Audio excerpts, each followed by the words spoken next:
காளிதாசனேடுகள் கண்ணன் ராசலீலைகள் பருவமோகம் தந்தது பாவம் அல்லது.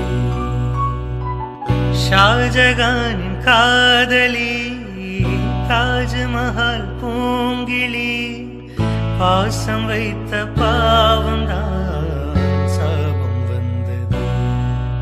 இறந்தாலே இரவாது விளைகின்ற பிரேமையே அடிநீ வழியாக வருகின்ற பெண்மையே விழியில் பூக்கும் நேசமாய் புனிதமான பந்தமாய் பேசும் இந்த பாசமே இன்று வெட்ட